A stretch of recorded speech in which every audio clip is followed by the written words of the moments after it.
Hey, you might know my next guest from his top-rated radio and TV shows, but he's also a best-selling author, and he is releasing his first new book in 10 years. It's called Live Free or Die, America and the World on the Brink. It is already the #1 book in America. Here's my interview with Sean Hannity.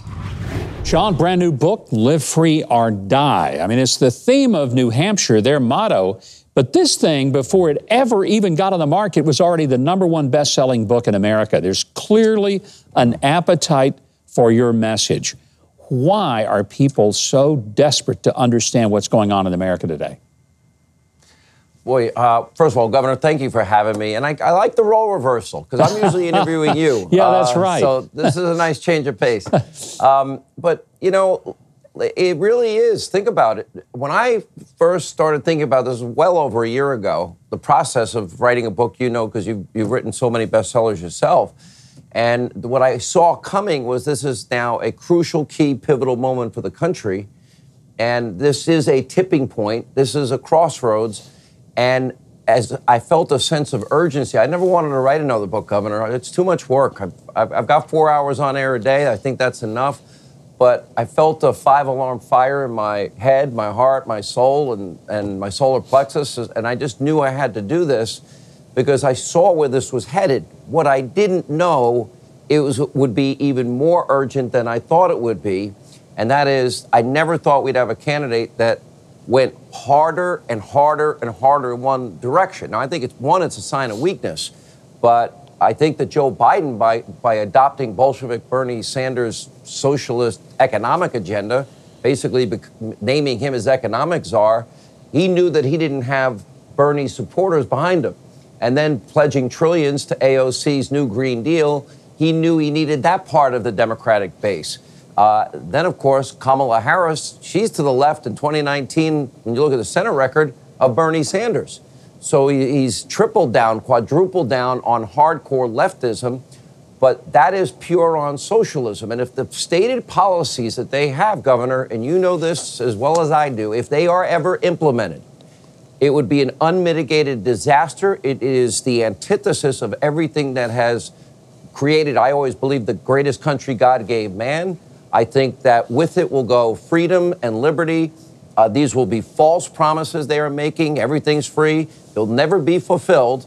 There will be loss of freedom, and there will be poverty and misery as a result. How do we know that? Because that's what always happens when socialism is tried, whatever point in history or whatever name they give it. It's still the same result, Governor. And if that happens, you know, we'll be the generation Reagan warned about.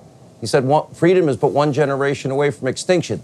That'll be on our watch. I don't want that to happen on our watch. I think the significance even of the title of the book, Live Free or Die, I mean, let's be honest. If America were to adopt some of the policies, whether it's the Green New Deal or whether it's open borders or whether it's big taxes or whether it's, the idea of mobs running the streets and getting rid of the police, any one of those things could be the death of America.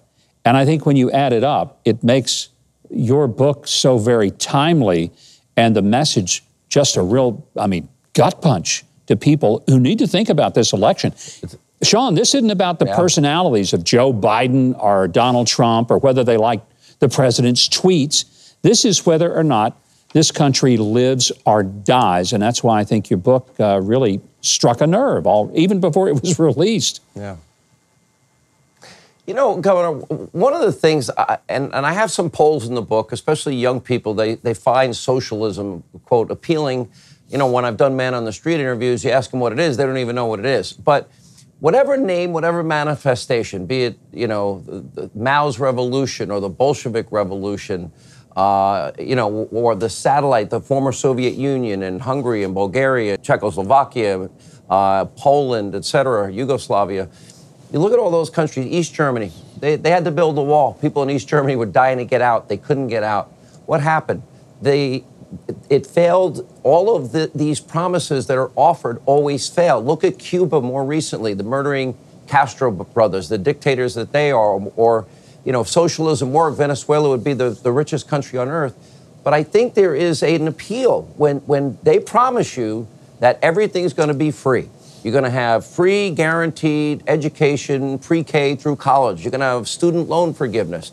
You're going to have a guaranteed government job with a guaranteed government wage waiting for you. You're going to have guaranteed government vacations and guaranteed government healthy food, and you're going to have guaranteed health care, and you're going to have guaranteed government retirement. I guess for some people, they're like, oh, I feel so much better. The stress of life is now totally eliminated from me. The only problem is when you add up the money, now they're going to do this while simultaneously eliminating the lifeblood of the world's economy, which would be oil and gas. Donald Trump, his policies have now led us to a point where we're energy independent for the first time in 75 years. We're the world's largest producer of energy for over 75 years. Okay, so for all of the people that might think this is so appealing, I need to ask you a few hard questions.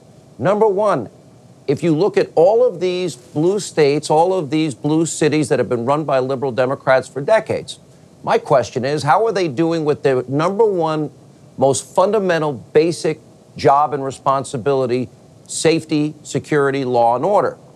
If I was a professor, I'd give New York, Chicago, Portland, Seattle, LA, San Francisco a big fat F. Next responsibility, how are they doing with the promise of educating our children? Well, they're not doing well there either. You can look at a city like Baltimore. We spend as a country, Governor, you know this, more per capita, per education, per student than any industrialized country, but we're like 37th to 40th in results. There are 13 public high schools in the city of Baltimore. They're third highest spending in the world per capita. And they have 13 public high schools. Not a single child, Governor, is proficient in math. Not one. And very few are proficient in reading. We're failing our national treasure. It is disgraceful we've allowed that to go on. So how are they doing on those two jobs?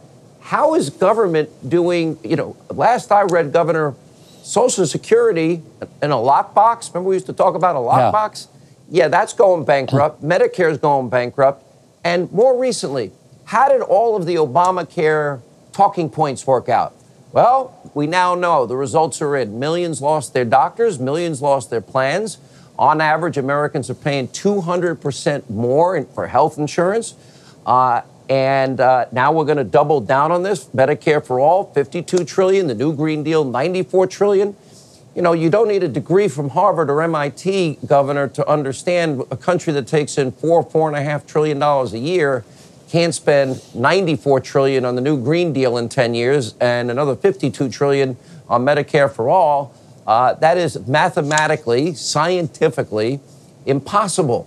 The promises, if they can't keep the promise on Medicare, Social Security, education, law, order, safety, security, and Obamacare, why do people have any faith in government to do any of these things? They failed spectacularly again and again.